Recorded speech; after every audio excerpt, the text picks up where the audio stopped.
moyo wangu utulie, niseme kwanza kwa kumshukuru Mama Janet Magufuli kwa kunialika mimi na Mama Majaliwa. Tumekuja kutoka Ruangwa, Lindi, wana Lindi, Mtwara wanakusalimia sana, wanakutakia kila laheri, na hasa katika kipindi hiki cha kumbukizi ya hayati Dr. John Pombe Magufuli. Leo tunakutana hapa maalum kwa ajili ya kumkumbuka aliyekuwa kiongozi wa taifa hili, aliyekuwa rais wa Jamhuri ya Muungano wa Tanzania awamu ya 5,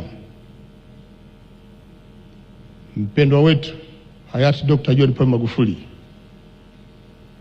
Baba wa taifa alipokuwa analihutubia taifa kwenye kifo cha aliyekuwa waziri mkuu hayati Edward Moringe Sokoine mwaka 1984, alisema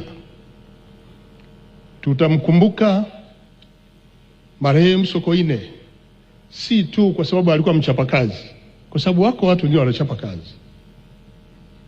Tutamkumbuka hayati Moringe Sokoine si tu kwa sababu ya akili yake, kwa sababu watu wengi wana akili zao, lakini tutamkumbuka Moringe, hayati Edward Sokoine, kwa sababu alikuwa mzalendo.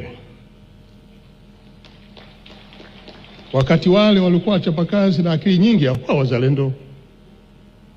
Na tutamkumbuka Edward Moringe Sokoine kwa sababu alikuwa na busara, hekima katika kutekeleza wajibu wake. Wakati wengine waliokuwa wanaweza kuchapa kazi hawakutumia busara na hekima katika kufanya kazi zao. Naomba